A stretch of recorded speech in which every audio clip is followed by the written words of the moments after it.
기도합니다. 하나님 감사합니다. 오늘 토요일 아침입니다. 오늘도 참사랑의 가족들이 말씀으로 하루를 열어갈 때 큰 은혜 내려주옵소서. 예수님 이름으로 기도합니다. 아멘. 예, 오늘 토요일입니다. 21일이고요. 제가 오늘 좀 편안한 복장으로 왔습니다. 여러분 이해해 주세요. 고린도전서 10장 1절로 13절을 읽겠습니다. 형제들아, 나는 너희가 알지 못하기로는 하지 아니하노니 우리 조상들이 다 구름 아래 있었고 바다 가운데로 지나며 모세에게 속하여 다 구름과 바다의 세례를 받고 다 같은 신령한 음식을 먹으며 다 같은 신령한 음료를 마셨으니 이는 그들을 따르는 신령한 반석으로부터 마셨음에 그 반석은 곧 그리스도시라. 그러나 그들의 다수를 하나님이 기뻐하지 아니하셨으므로 그들이 광야에서 멸망을 받았느니라. 이러한 일은 우리의 본보기가 되어 우리로 하여금 그들이 악을 즐겨한 것 같이 즐겨하는 자가 되지 않게 하려 함이니 그들 가운데 어떤 사람들과 같이 너희는 우상 숭배하는 자가 되지 말라. 기록된 바 백성이 앉아서 먹고 마시며 일어나서 뛰논다 함과 같으니라. 그들 중에 어떤 사람들이 음행하다가 하루에 2만 3천 명이 죽었나니 우리는 그들과 같이 음행하지 말자. 그들 가운데 어떤 사람들이 주를 시험하다가 뱀에게 멸망하였나니 우리는 그들과 같이 시험하지 말자. 그들 가운데 어떤 사람들이 원망을 하다가 멸망시키는 자에게 멸망하였나니 너희는 그들과 같이 원망하지 말자. 그들에게 일어난 이런 일들은 본보기가 되고 또한 말세를 만난 우리를 깨우치기 위하여 기록되었느니라. 그런즉 산줄로 생각하는 자는 넘어질까 조심하라. 사람이 감당할 시험 밖에는 너희가 감당할 것이 당한 것이 없나니 오직 하나님은 이쁘사 너희가 감당하지 못할 시험 당함을 허락하지 아니하시고 시험 당할 즈음에 또한 피할 길을 내서 너희로 능히 감당하게 하시느니라. 아멘. 네, 성도 여러분, 오늘 주제는요, 역사를 통해 배우고 시험을 이기는 성도. 시험에 대한 내용이 주어예요. 주어, 시험입니다. 자, 우선 1절로 5절을 살펴보면요, 홍해와 만나 사건. 이스라엘 백성들을 향하여 1절에 형제들아, 그리스도 안에서 한 가족을 의미하죠. 알지 못하기를 원하지 아니하노니, 이거 반어법이죠. 알기를 원한다 그 말이에요. 조상들이 다 구름 아래 있고 바다 가운데로 지났다. 40년간 구름 기둥 불 기둥, 그게 다 구름이죠. 하늘의 구름이에요. 그리고 땅에는 홍해바다, 하나님 은혜로 갈라지고 건넜잖아요. 바울은 이 홍해바다 사건과 구름은 물이에요. 그래서 그 가운데로 통과한 것을 무엇으로 해석하지요? 세례로 재해석합니다. 성리죠. 바울의 성경 해석의 독특한 방법입니다. 자, 그 광야에서의 물을 건넌 것은 세례받았다. 우리 예수 믿고 이제 초신자의 1년 안에 세례를 받잖아요. 같은 원리입니다. 세례는 뭐예요? 하나님 백성이 되는 증거의 표입니다. 교회 공동체 일원이 되겠다는 의지의 결단이죠. 세례 자체가 구원받는 건 아닙니다. 이 성례는 중요하지만 그러나 그것이 구원의 조건은 아니라는 것 기억하시기 바랍니다. 하나님 백성, 교회의 일원이 되겠다 하는 일종의 서약과 같은 거예요. 자, 그런데 모세에게 속하여 구름과 바다에서 세례를 받았다. 2절에 그렇게 해석해요. 그래서 홍해바다 사건은 세례입니다. 자, 두 번째, 같은 신령한 음식을 먹으며, 그게 뭐죠? 만나. 몇 년 내렸어요? 40년. 일월화수 목금까지 내렸습니다. 토요일 안 내렸어요. 목요일까지는 하루치, 금요일 날은 이틀치, 금요일 것과 토요일 것. 왜? 토요일이 유대인의 안식일이니까. 그런데 재밌어요. 다른 날은 이틀치를 거두면 하루치가 썩는데 금요일 날은 이틀치를 거두어도 토요일께 썩질 않아요? 안식일의 중요성을 하나님 가르치신 거고요. 또 중요한 것은 이 사건을 통해서 하나님의 놀라운 역사를 발견하잖아요. 아니, 이게 식물인데 똑같이 썩어야 되잖아. 근데 5일 동안은 안 썩고 또 이틀치가 썩고 그리고 금요일 날 토요일 건 거두어도 안 썩는단 말이에요. 어떤 사람이 안식일 날 이 만나 주우러 갔다가 못 주웠죠. 벌을 받았죠. 그래서 근데 바울은 이 만나를 성찬식으로 해석을 해요. 성찬식은 포도주와 떡을 먹잖아요. 근데 여기 광야에서 만나, 그것을 바울은 성찬식으로 해석을 합니다. 그래서 4절에 같은 신령한 음료를 마셨으니 이는 그들을 따르는 신령한 반석으로부터 마셨으면, 이건 뭐냐면 물이 없을 때 반석을 치니까 물이 나왔잖아요. 신령한 물이죠. 그래서 그것과 그 물과 그리고 그들이 먹은 이 만나는 뭐예요?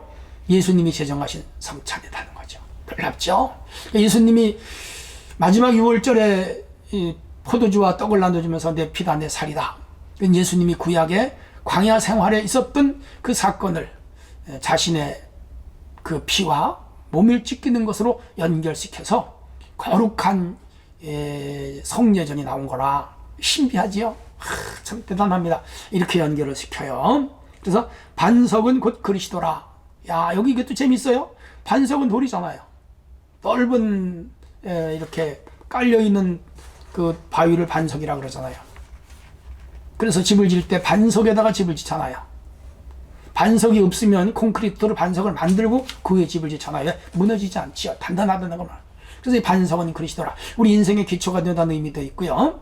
하여간 여기서 놀라운 성경 해석이 나와요. 이 바울의 해석인데 이건 오늘 우리가 그대로 받아들여요. 왜? 예수님이 해석을 했으니까. 바울이 해석을 했으니까. 그런 거예요. 자, 그러나 그들의 다수를 하나님이 기뻐하지 아니하셨고 광야에서 멸망을 했다. 이게 뭐죠? 지금 이 고린도 교회 문제가 뭐예요? 세례로부터 문제가 촉발됐잖아요. 세례 봐준 사람으로 인해서 그들이 네파로 갈렸고 그것 때문에 계속 팥끼리 경쟁을 하고 미워하고 싸우고 또 비방하고 여러 가지 문제에서 걸렸단 말이에요. 그래서 결국은 너희가 세례 때문에 교회가 이렇게 문제가 생겼는데 세례가 구원을 주는 건 아니다. 그 가르치는 거예요.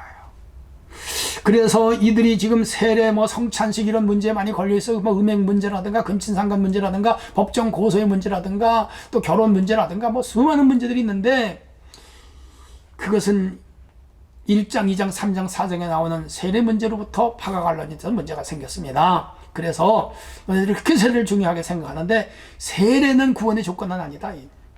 그 설명하는 거예요. 성찬식도 우리가 참여하는 게 성례로 중요한 역할과 또 우리 신앙의 위치를 차지하고 있지만 성찬식이 구원을 주는 것도 물론 아닙니다. 구원은요 오직 믿음으로 받아요. 하나님이 주시는 믿음입니다. 그 믿음이요. 근데 지금 여기 교회는요 외부적인 의식에 걸려 있었고 믿음이 없어졌어요. 바울이 책망하는 거라. 시험에 들은 거지 쉽게 말하면.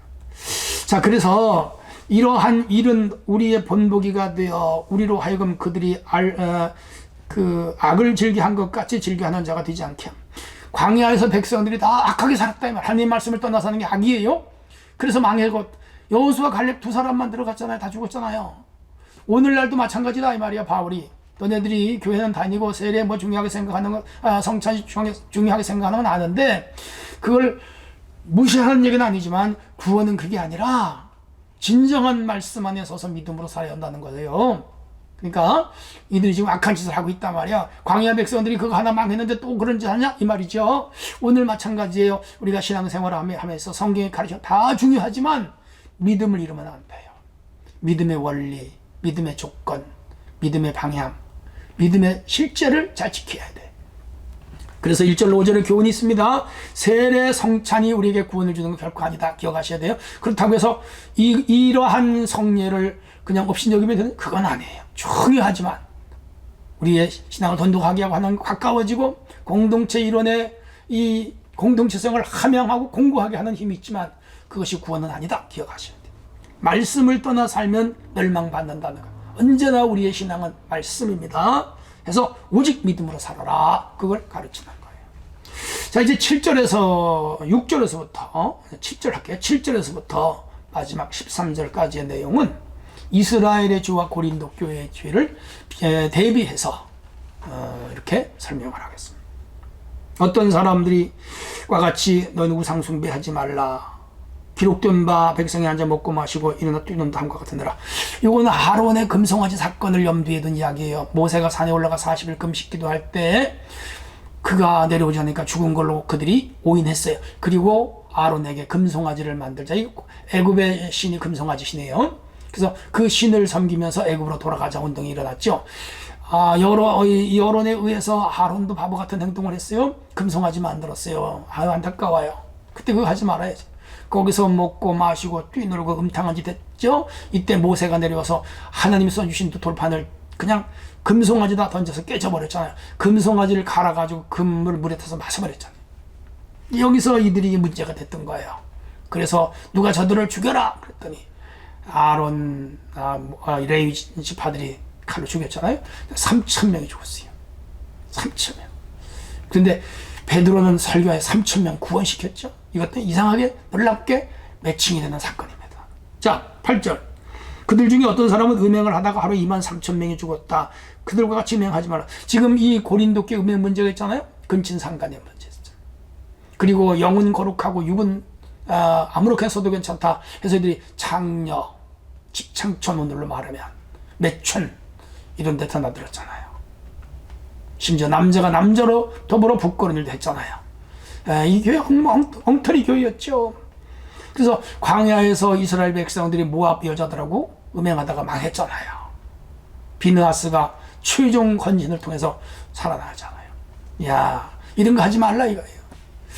그들 가운데 어떤 사람은 줄을 심어다가 뱀에게 멸망하였나니.